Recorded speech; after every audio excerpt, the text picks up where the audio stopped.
All right, check it out. It's your homeboy Ron Wilkie, cybersecurity quarterback, and we're doing our third video. But before I keep this going, I have to update the last video, so I decided to do it in this third video. So some of the things I haven't talked about that I should have talked about include SAQD, because I talked about A, B, C, BIP, and some of the other ones, but I forgot to mention SAQD, SAQCVT, and some basic acronyms that you need to know, right? So let's just go ahead and get to it. So SAQCVT is for merchants using only web-based virtual payment terminals, right? So basically, if you are a merchant and the way you accept credit card information is that you go to a website and you only enter in the credit card number into that website from that one terminal or one laptop or one device, then you should perform or produce a SAQCVT if you are a level 2, 3, or 4 merchant, based on which payment brand you are reporting to. All right, so that's SAQCVT. All right, let's talk about SAQD. So I mentioned all the other SAQs in the previous video. If you do not adhere to any of those, if none of those apply to you, then you need to do a SAQD. All right. I think I like this track. You like that? All right. So some simple acronyms that you need to know. QSA. You heard me say this a couple of times in the last video. Qualified Security Assessor. Merchants and service providers, there's no acronym for that. But we talked about merchants and we talked about service providers. This screen I actually should have done in the first presentation. Internal Security Assessor, we talked about that a little bit. You have to take a test and be part of an organization that's recognized by PCI in order to be an internal security assessor. The same thing with qualified security assessor. You have to be with a registered PCI QSA company and then pass the test and you can be a qualified security assessor. Approved scanning vendors. So we talked about in the last presentation how you have to have quarterly scans. Well, those scans need to be done by approved scanning vendors, ASV. So when you hear me say ASV, this is what the acronym actually stands for.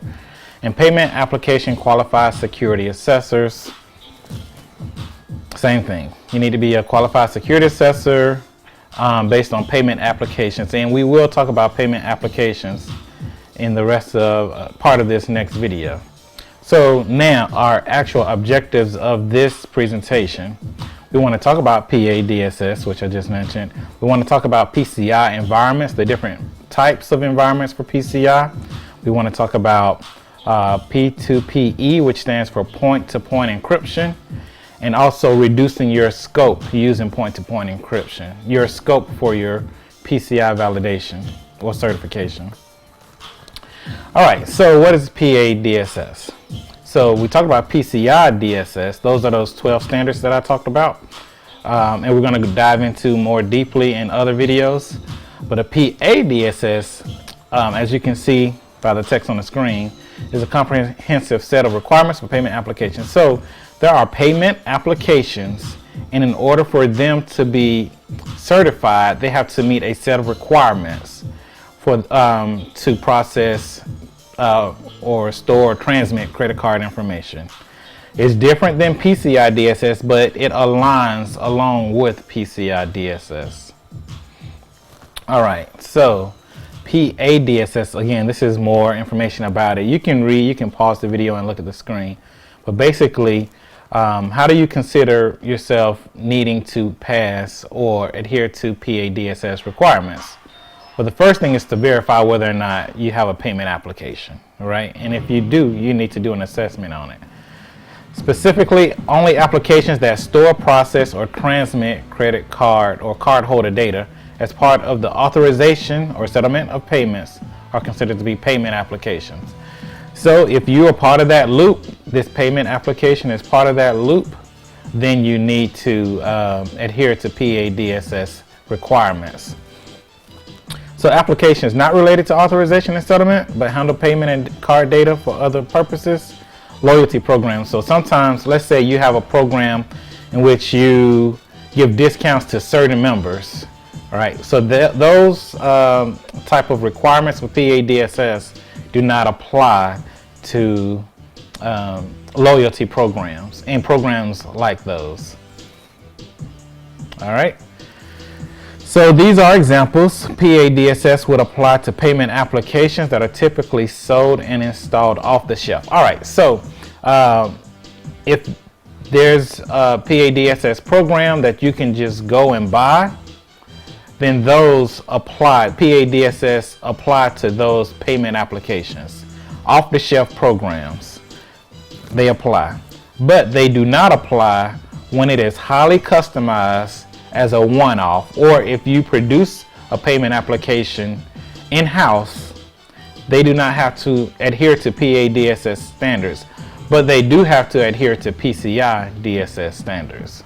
It's part of the regular PCI process. All right, so how do payment applications and hardware terminals interact together for validation? So first, the payment application has to adhere to PADSS requirements. It has to. No ifs, ands, or buts. Now, also, the hardware needs to be approved by the PTS validated controls, And so it also resides on the PCI PTS approved vendors list or approved device.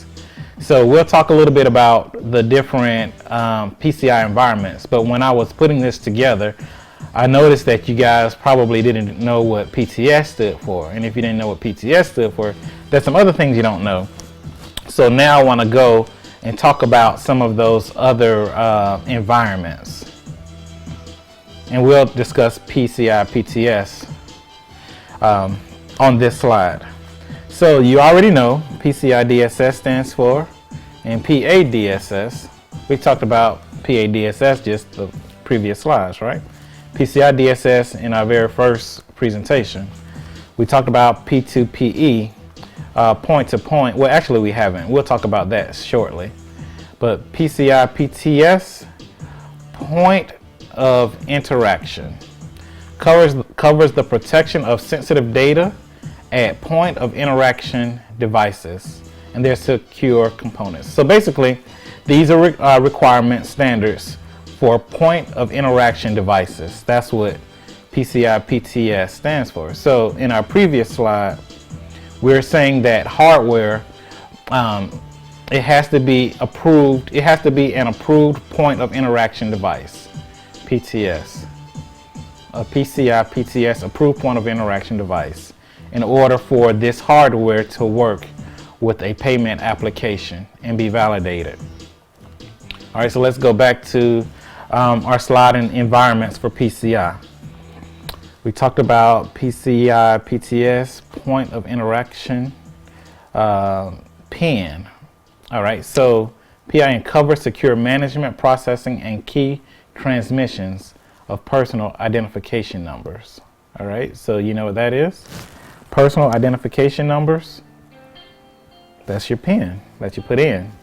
So the management of that, the processing of that transmission of personal identification numbers. So you're really thinking like it's the PIN. Well, yeah, but there are also different tracks on the back of your credit cards, and they have pins that are like 30 and 40 digits. So that's the pin they're actually referring to. It's not just this. All right, so hold on one second. I like to have my background right. I could talk a little bit about that, but that's going to be on a different video. All right, so PTS HSM covers physical, logical, and device security requirements for securing hardware modules, for hardware security modules. So all of these are different requirements for the different types of devices and production of card holder data, devices, information. PCI card production. So if your company, if you're producing cards, credit cards, then these are the PCI card production covers the standards for the creation and management, personalization of cards. So for instance, when you order a credit card or a card from your bank, they may send you the card and they may send you the PIN in a different envelope. So that's just part of the standards. Now, PCI DSS applies to all entities involved in payment card processing. So not only are you going to adhere to these ones I just showed you, all of these, but you also will have to adhere to the PCI DSS. It is the overarching standard and requirement for processing, transmitting, and storing cardholder data. All right. So let's go back. Let's now talk about point-to-point encryption. I like this beat too. Check it out. Oh yeah. All right, I'm just being silly. I know only 2 people are gonna watch this video, so I can just be myself, right? So point-to-point encryption, secure encryption of payment card data at the point of interaction. So this is what a P2P or point-to-point encryption solution, these are the things they must have. Secure encryption of payment card data at the point of interaction. So at the point where you're putting in card data, it should be encrypted. P2P validated applications at the point of interaction, secure management of encryption. So how you encrypt and decrypt on the devices, you should have a secure management system for doing that. Management of the decryption environment and all decrypted account data, same thing. Use of secure encryption methodologies and cryptographic key operations.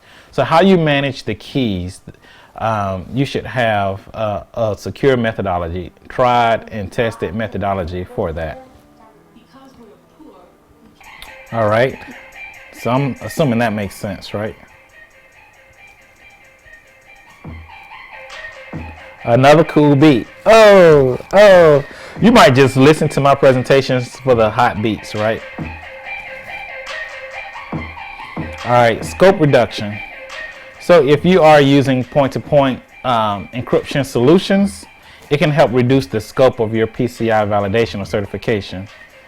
So how can it do that? If the merchant has no access to account data, if you don't have access to account data, either within the point of interaction device or in the decryption environment, then it will help you reduce the scope. Also, the merchant has no involvement in any encryption or decryption operations. So if you're not encrypting or decrypting the information, or you have no involvement in it, then your scope is reduced. The merchant does not have access to security configurations. So if you're not configuring the device for the point of interaction, then your scope is reduced. Last but not least, merchant isolates any other payment channels from the P2P environment. So if you segment with firewalls your network from that point-to-point interaction and sending that data, then your scope is reduced as well. And I think that's it for my presentation. So I hope we got everything discussed. I hope you understand what PADSS is, the different PCI environments, point-to-point encryption, and scope reduction. All right, so check out my next video. Send me an email if you have any questions. All right, for a second, I'm just gonna kind of chill and listen to this hot beat.